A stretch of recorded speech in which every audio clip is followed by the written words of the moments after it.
Hello friends, welcome back to our channel English with Condenser. Today we are learning about may. May ante emiti, may yokka usage emiti. May ఎక్కువగా a meaning తో వాడతామంటే possibility అని చెప్పేటప్పుడు మే అనేది వాడతాం అనమాట. రావచ్చు, వెళ్ళొచ్చు, కలవచ్చు, ఇవ్వచ్చు, రాయవచ్చు, ఇలాంటి మీనింగ్స్ లో మనం ఈ మే అనేది వాడుకుంటాం అనమాట. పాసిబిలిటీ చెప్తుంది, వెళ్ళవచ్చు, ఇట్లాంటివి అనమాట. ఓకేనండి, కొన్ని ఎగ్జాంపుల్స్ మనం చూద్దాం. దే మే కమ్ హియర్, వాళ్ళు ఇక్కడికి రావచ్చు. We may meet them today, ఇవాళ మేము ఒకవేళ వాళ్ళని మీట్ అవ్వచ్చు. We may write a letter to the CM, ఇవాళ సీఎం కి మేము ఒక లెటర్ రాయొచ్చు. ఓకేనా, ఇట్లా రాయొచ్చు, వెళ్ళొచ్చు, తినొచ్చు, నిద్రపోవచ్చు, అటెండ్ అవ్వచ్చు, క్లాస్ వినొచ్చు.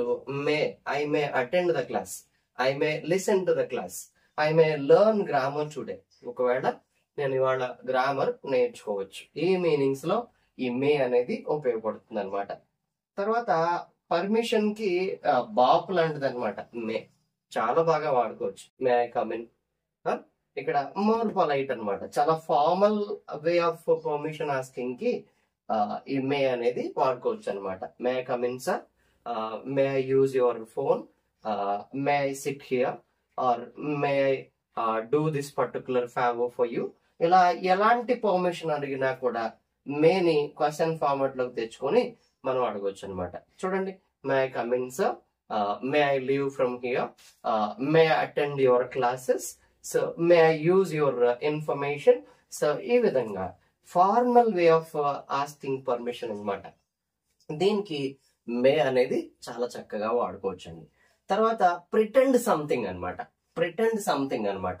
అంటే ముందుగా మనం ఎప్పుడైతే ఇలా జరగవచ్చేమో, ఇలా అవ్వచ్చేమో అని ప్రిటెండ్ చేయడానికి కూడా ఈ మే అనేది ఎక్కువ శాతం వాడటం జరుగుతుంది. ఓకేనండి, చూడండి, ఇవాళ వర్షం పడొచ్చేమో, ఇట్ మే రెయిన్. తర్వాత it may they may go to marriage, వాళ్ళు ఒకవేళ మ్యారేజ్ కి వెళ్ళొచ్చేమో. ఓకేనండి, దే మే కమ్ హియర్, ఆ మ్యారేజ్ వాళ్ళు ఇక్కడికి రావచ్చేమో. అట్లా వి మే గెట్ అన్ ఇన్విటేషన్, అంటే మేము లేదా మనము అన్ ఇన్విటేషన్ పొందొచ్చేమో, రిసీవ్ చేయబడొచ్చేమో, ఇలా వెళ్ళొచ్చేమో, రామొచ్చేమో, ఇట్లా జరగొచ్చేమో, ఇలా ప్రిటెండ్ చేయడానికి, ముందుగా చెప్పడానికి కూడా ఈ మే అనేది వాడుకోవచ్చు. ఓకేనండి, పాసిబిలిటీ చెప్తుంది, పర్మిషన్ అడగడానికి ఉపయోగపడుతుంది, లేదా ప్రిటెండ్ చేయడానికి కూడా ఈ మే అనేది ఉపయోగపడుతుంది అనమాట. సో పాసిబిలిటీ కాకుండా దీనికి నెగటివ్ షేడ్ కూడా ఉంది. రావచ్చు, వెళ్ళవచ్చు అని ఎలాగైతే చెప్పుకుంటున్నామో, వెళ్ళలేకపోవచ్చు, తినలేకపోవచ్చు, మీట్ అవ్వలేకపోవచ్చు, అంటే మే నాట్ అని వాడుకోవాలి. I may not go there, ఇవాళ అక్కడికి వెళ్ళలేనేమో. I may not attend the class, ఇవాళ నేను క్లాస్ అటెండ్ అవ్వకపోవచ్చు. ఓకేనా, I may not write an exam, ఇవాళ నేను ఎగ్జామ్ రాయలేకపోవచ్చు. ఓకేనా, I may not go to Hyderabad this week, ఈ వారం నేను హైదరాబాద్ వెళ్ళలేకపోవచ్చు. ఇలా మే నాట్ మే ఏమండి, బాగా మంచి ఎగ్జాంపుల్స్ మీరు ఓన్ గా తయారు చేసుకోండి. మే తర్వాత లేదా ఎలాంటి మోడల్ ఆక్సిలరీ వర్బ్ తర్వాత అయినా వాడాల్సినటువంటి వెర్బ్ ఏంటి? Base form of the verb V1 మాత్రమే. ఒకవేళ నెగటివ్ చేయాలంటే మే తర్వాత నాట్ యూజ్ చేసుకోవడమే. ఓకేనా, I may go there, I may not go there.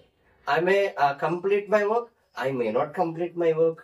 I may meet you today, I may not meet you today.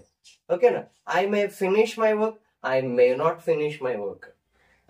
I may guide my children, I may not guide my children. I may play cricket today, I may not play cricket today. ఇట్లా ఏ example అయినా చక్కగా మీరు జాగ్రత్తగా frame చేయగలిగితే, verbs ని proper గా వాడగలిగితే, దీని యొక్క మీనింగ్ తో కన్వే అవుతూ చక్కని లాంగ్వేజ్ ని నేర్చుకోవచ్చు అనమాట. ఓకేనా, I hope you are following our classes and learning beautiful information. Any doubts are there? Please comment me. I will immediately reply. Thank you. Let's meet again.